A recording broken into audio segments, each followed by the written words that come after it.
Terima kasih Anda masih bersama kami di Indonesia Bicara. Baik, melanjutkan perbincangan kita, Pak Abed, saat Ya, ini fenomena yang ada di masyarakat setelah 2 WNI positif corona, ada kemudian panic buying ya. Masyarakat berbondong-bondong menimbun sembako, kemudian masker, dan juga hand sanitizer. Bagaimana pemerintah menanggapi hal ini? nah tentu kalau panik ini di tingkat masyarakat tentu melalui satu proses komunikasi yang intensif ya untuk dilakukan karena kan panik itu datang dari pikiran gitu ya, dari asumsi-asumsi, terus kemudian ketakutan-ketakutan yang dibangun sendiri.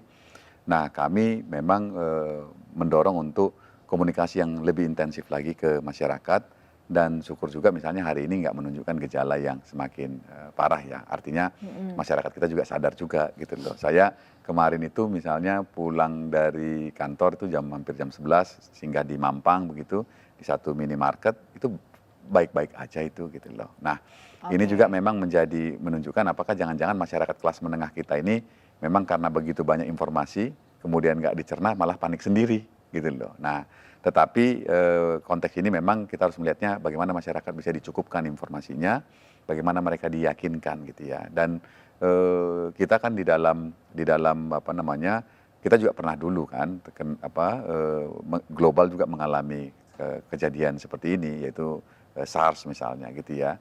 Dan kan tidak perlu juga harus sampai panik seperti itu gitu loh. Apalagi di tengah era informasi sekarang sebenarnya apa namanya, kepanikan-kepanikan itu nggak perlu. Misalnya harus memborong banyak hal. Sekarang sebenarnya belanja online juga bisa di rumah aja gitu ya, gitu loh. Ya Oke. ada, artinya kan ketakutan itu nanti ini nggak ada, semua orang akan beli, ternyata nggak juga. Tapi lagi-lagi itu bisa dipahami, tetapi kami sangat berharap masyarakat tidak perlu meneruskan tindakan itu gitu ya. Dan kemudian juga pemerintah akan terus berupaya untuk menjamin bagaimana situasi ini tetap terkendali. Kemudian yang berikutnya juga di banyak negara itu melakukan tindakan yang cukup keras gitu loh ya, termasuk juga memberikan peringatan-peringatan kepada toko dan lain sebagainya gitu ya. Tapi kita nggak akan bergerak ke arah sana karena kalau kita lihat masyarakat kita juga cukup bisa memahami keadaannya dan hari ini menunjukkan gejala situasi yang lebih lebih baik gitu ya. Artinya nggak ada kekhawatiran seperti yang kemarin itu langsung tiba-tiba di beberapa titik Jakarta itu belanja dan lain sebagainya gitu. Oke, jadi memang himbauannya masyarakat tidak perlu panik Ya, ya, karena ya, situasinya masih terkontrol betul dan ya. tidak perlu begitu ya sampai kemudian menimbun Hmm, sembako hmm, misalnya. Tapi kalau terkait dengan harga masker Pak yang ya, melambung ya, tinggi ini, ya. dari pemerintah sendiri sudah meminta kemudian pihak kepolisian menindak tegas untuk penimbun-penimbun ini supaya ada sanksinya? Rencananya akan ke sana. Tadi Pak Kepala Staf menyampaikan juga dalam waktu mungkin besok gitu koordinasi dengan aparat penegak hukum juga gitu ya karena sebenarnya kan sangat tidak tepat kita mengambil keuntungan di tengah ada kekhawatiran di tingkat Mhm. masyarakat. Misalnya contoh saja ya, saya tadi baca running text gitu, Amazon itu memberikan sanksi kepada eh, pedagang-pedagang produk-produk yang menaikkan harga terkait dengan corona ini. Itu Oh. Amazon loh, itu satu perusahaan swasta online gitu. Dia memberikan sanksi kepada produk-produk yang menaikkan dengan sengaja harga-harga produk yang karena situasi corona ini. Artinya untuk tadi itu balik lagi kepada pemerintah itu sedang dalam proses untuk ke arah sana gitu. Oke. Kalau Anda sendiri, Dr. Lee melihatnya perlu pemerintah juga mengambil langkah tegas untuk membatasi misalnya pembelian masker ataupun juga sanksi tegas kepada penimbun-penimbun masker yang menjual dengan harga tinggi. Ya, itu langkah itu, sebaiknya diantisipasi dan juga, kita berkolaborasi lah. Hmm. Jadi bekerja sama bagaimana bisa mengendalikan situasi ini. Mhm. Jadi jangan panik, tapi tetap meningkatkan kewaspadaan dan juga jangan mengambil keuntungan dari kejadian ini. Kalau di rumah sakit sejauh ini masih aman stoknya? Masker, kemudian hand sanitizer, Alhamdulillah di rumah sakit cukup. masih cukup ya sejauh ini. Oke, masalah lain dokter yang saat ini juga tengah merebak adalah identitas ya dari 2 WNI yang positif corona. Sebenarnya seharusnya nih dalam kemudian dunia medis, etikanya, SOP-nya seperti apa sih untuk identitas dari terduga maupun juga pasien yang sudah positif terinfeksi virus corona? Ya, secara etika kita wajib menjaga kerahasiaan medis pasien. Hmm. Jadi, kerahasiaan medis itu ada standarnya, harus kepada siapa, harus diterangkan. Jadi intinya pasti pasien dan keluarga inti yang terdekat yang disetujui oleh pasien itu sendiri. Jadi sudah ada standar etika profesi kedokteran dan juga kalau pihak lain yang ingin menanyakan kondisi pasien yang dirawat itu juga udah sudah ada standarnya. Jadi tidak ya seperti yang kejadian seperti yang di media sosial ini sangat semua data dikeluarkan. Jadi memang sudah ada pelanggaran etis. Ya, di sini Anda melihatnya pelanggaran ini perlu ada sanksinya, walaupun misalnya kalau tadi kan tentunya etika yang berlaku untuk tenaga medis misalnya. Kalau kemudian yang menyebarkan ini di luar kemudian tenaga medis, misalnya temannya atau siapa yang memang kenal dengan pasien tersebut, ada tidak sih kemudian sanksi yang aturan yang dilanggar? Sebenarnya sudah ada peraturannya. Dalam hal ini Pak Bernego mungkin lebih Ya, Pak Abed mengetahui. mungkin bagaimana Pak Nah, untuk kalau aturannya? dilihat dari konteks ini kan sebenarnya kerahasiaan data itu kan diatur ya, gitu ya. Tetapi yang menjadi soal ini kan penyebarannya itu agak sulit ditelusuri ketika dia udah tersebar di mana-mana, gitu ya. Oke. Nah, ini yang memang lagi-lagi kerjasama semua pihak itu menjadi sangat penting karena kita nggak terlalu butuh juga siapa dia gitu ya. Yang kita butuhkan itu kan sebenarnya bagaimana mereka ditangani gitu loh. Kadang-kadang kan kita dari jauh tuh tahu namanya itu kayak sesuatu gitu. Padahal udah jelas-jelas kita lain kecamatan, lain kota dan lain-lain sebagainya. Soalnya itu berkepentingan untuk itu. Tapi balik lagi itu tindakan seperti itu sebaiknya memang harus segera dihentikan.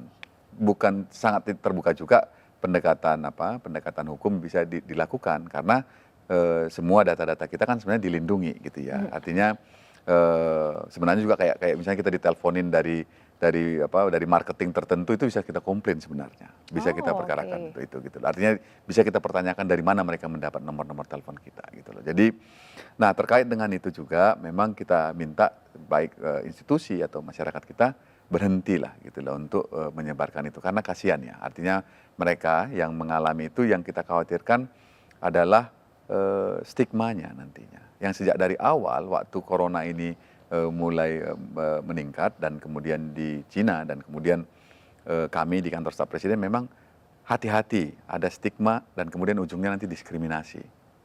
Oleh sebab itu ada kepentingan di kita untuk menjaga itu gitu loh. Jadi ini memang penting untuk kami sampaikan supaya seperti sampaikan tadi secara etik juga dan secara aturan juga perlu untuk kita lihat terkait dengan data-data pasien ini. Ya, artinya sanksi hukum bisa saja diberlakukan ya Pak ya untuk pihak-pihak ya. yang memang jika nanti ditelusuri bisa diketahui begitu siapa sumber utama penyebaran ini.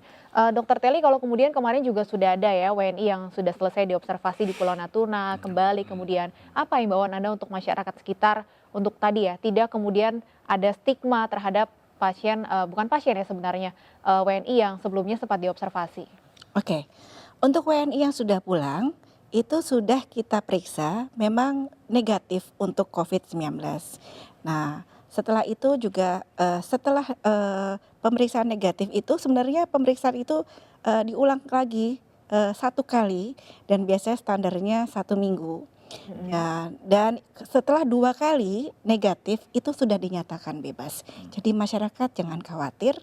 Jadi tidak usah sensitif ataupun alergi terhadap WNI warga negara kita yang pulang dari negara-negara tersangka yang sudah ada penderitanya karena mereka sudah kita periksa 2 kali saringan. Oke, perlu tidak sih Dok kemudian membahas lagi tadi sedikit kita sempat singgung di segmen 1, Indonesia menyiapkan rumah sakit khusus begitu untuk penanganan virus corona atau mungkin juga ke depannya penanganan virus-virus lain yang penyebarannya bisa dikatakan cukup cepat. Ya, rumah sakit rujukan itu rata-rata tipe A dan tipe B itu sudah bisa sebenarnya untuk kita jadikan rujukan tergantung prasarana dan sarana dan tenaga medis. Kesiapan tenaga medis itu bisa kita lakukan bertahap dan bisa menjadi tempat rujukan sehingga kita tidak perlu panik mendirikan 1 rumah sakit lagi seperti di Cina. Jadi memakai dengan yang ada, tetapi bagaimana kita tingkatkan prasarana dan sarana terutama bagian promotif dan preventif. Nah, intinya di sini. Ya, kalau untuk kuratif dan itu harus di rumah sakit rujukan. Nah. Oke, Pak Abed, perlu kemudian pemerintah merasa perlu untuk menyiapkan rumah sakit khusus untuk penyakit menular misalnya? Kan RSP itu kan juga khusus kan sebenarnya. Tapi yang mungkin yang dimaksud pertanyaan ini apakah misalnya kita perlu punya pusat isolasi atau pusat karantina khusus misalnya seperti yang dibayangkan di Natuna gitu ya. ada pikiran ke arah sana, tetapi juga kan harus dipikirkan dalam jangka panjang juga. Artinya dalam jangka panjang itu secara pembiayaan seperti apa dan lain sebagainya gitu ya. Tapi yang disampaikan oleh Dr. Telly tadi jauh lebih penting sebenarnya. Bagaimana rumah sakit yang ada ini itu kita tingkatkan prasarana dan sarananya sehingga kemampuan rumah sakit itu juga mengalami peningkatan. Kemudian yang kedua, jaringan lab kita juga perlu terus untuk diperkuat. Ini juga selain rumah sakitnya tentu jaringan labnya gitu ya. Dan ini juga masuk radar sebenarnya di pemerintah untuk bagaimana memperkuat itu. Setahu saya misalnya hari ini di Kementerian Koordinator PMK juga bertemu dengan banyak pihak terkait dengan bagaimana jaringan lab dan rumah sakit ini bisa ditingkatkan gitu ya di masa depan untuk menghadapi tantangan kita seperti virus corona ini. Karena kita tahu bahwa situasi lingkungan kita berubah terus gitu ya, terus kemudian juga sangat dinamis secara cuaca, temperatur, kondisi udara dan lain sebagainya yang sangat mungkin juga kita akan menghadapi tantangan-tantangan berikutnya nanti setelah corona ini. Tetapi lagi-lagi yang mau saya sampaikan, proses ke arah terus untuk perbaikan itu menjadi sangat penting. Kan kita tahu sekarang ini begitu vitalnya infrastruktur kesehatan kita. Sebenarnya mulai dari kecamatan, mulai dari puskesmas dan seterusnya sampai ke pusat itu menjadi sangat penting. Dan di luar konteks corona ini pun Pak Presiden kan memberikan perhatian besar terkait dengan isu kesehatan, selain isu pendidikan tentunya. Oke, termasuk kalau di KSP sendiri ada pusat data informasi terkait corona ini. Informasi biasanya dihimpun per hari dari mana saja Pak Abed? Jadi pusat informasi terpadu ini memang datanya itu dari semua. Artinya dari semua kementerian, termasuk juga dari kementerian-kementerian teknis, dari Kementerian Perhubungan, dari Kementerian Kesehatan udah pasti ya. Tapi kementerian-kementerian lain itu memang masuk semua. Dan kemudian informasi-informasi ini kan masuk kita pilih dan pilah juga mana yang diperlukan untuk disebarkan. Nah misalnya terkait dengan data-data itu kan menjadi sangat penting karena saya setuju dengan pernyataan yang mengatakan untuk melawan corona ini ya menggunakan data dan fakta.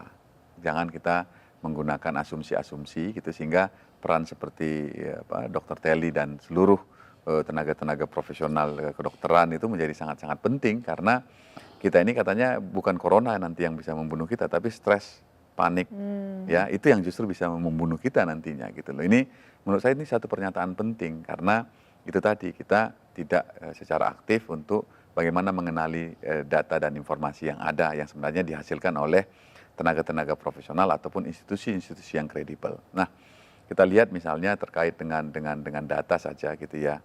Benar bahwa jumlah yang ininya positifnya banyak, tapi kalau kita lihat angka yang meninggal dunia juga kan sudah menurun dan kemudian juga secara persentase itu kecil dibandingkan dengan penyakit-penyakit yang lain gitu. Nah, bukan berarti kita tidak menghargai satu nyawa itu tetap penting di dalam seluruh kehidupan kita gitu loh. Tetapi di dalam konteks ini angka-angka tadi itu penting untuk meyakinkan kita gitu ya bahwa situasi itu tidak selalu seperti seburuk yang kita bayangkan. Kemudian yang kedua juga terkait dengan ini kadang-kadang kita selalu mencari berapa angka yang meninggal.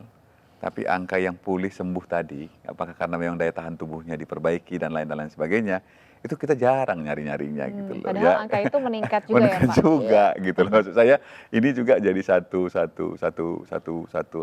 catatan lah buat kita di tengah masyarakat kita yang sebenarnya itu lebih akses informasi data itu jauh lebih baik hari ini dibanding tahun-tahun sebelumnya. Gitu. Oke, Dok tadi Anda mengatakan bahwa memang penyakit corona ini saat ini bisa disembuhkannya ya dengan daya tahan tubuh begitu ya. Artinya memang kita saat ini belum ada kemudian obatnya kan. Kira-kira memang untuk pengobatannya sendiri masih perlu waktu berapa lama lagi atau memang kita hanya bisa bergantung pada sistem daya tahan tubuh itu untuk bisa sembuh? Ya, pengobatan yang sudah ada direkomendasi oleh CDC adalah dibagi dua, dari pengobatan tanpa komplikasi, jadi saluran nafas atas itu adalah kloroquine dengan atau oseltamivir, jadi obat virus yang dulu juga, tapi juga dengan pneumonia berat sudah ada terapi kombinasi dan di situ juga kloroquine sebenarnya obat malaria dulu ya kita gunakan. Saat ini obat malaria itu kita gunakan sudah kita tinggalkan dan diganti artemisin. Jadi ini kombinasi dengan kloroquine dengan oseltamivir dan ada obat virus yang lain. Nah, tapi penggunaannya kalau disosialisasikan, termasuk juga obat yang lain seperti yang digunakan di Jepang itu Flaviviridae, Advigan, ya, dan ada obat anti HIV yang sudah dilakukan dan sudah ditulis di jurnal dalam bentuk case report. Itu ini adalah salah satu alternatif dan kita berikan rekomendasi untuk panduan organisasi profesi dokter yang akan memberikan pelayanan sudah kita lakukan. Dan jangan lupa tapi posisi yang terbesar adalah karena virus ini adalah pengobatan utama adalah self limiting disease. Jadi pengobatannya adalah meningkatkan daya tahan tubuh, kemudian juga bagaimana hand dan sanitasi, hygiene, terutama yang lingkungan, dan utamanya adalah istirahat yang cukup, tidur yang cukup, gaya hidup, pola hidup yang bersih dan sehat, jadi PHBS dalam Germas. Kemudian tidak berpergian ke daerah-daerah yang memang harus travel warning, tidak kontak dengan pasien tersangka, tidak perlu pergi ke rumah sakit kalau benar-benar tidak perlu, di mana ada pasien yang sudah positif, dan juga ada tindakan pencegahan untuk petugas medisnya tersendiri. Oke, Jadi obat-obatan yang Anda sebutkan tadi itu yang memang sudah terbukti bisa melakukan penyembuhan di negara-negara lain misalnya? dari negara lain sudah ada data untuk menggunakan ini. Oke. Tetapi tentu saja untuk menggunakan obat-obat ini Tetap tergantung kita sudah kondisi melakukan sosialisasi dan memberikan protokol, terutama untuk di lingkungan kalangan medis. Jadi jangan khawatir. Jadi pasti petugas medisnya sudah mengetahui apa yang harus dilakukan bila kita menghadapi tersangka dari COVID-19. Baik, kita masih ada satu segmen terakhir tentunya Dr. Telly dan Pak Abed tetap Ya. bersama kami pemirsa di Indonesia Bicara. Kami akan kembali sesaat lagi.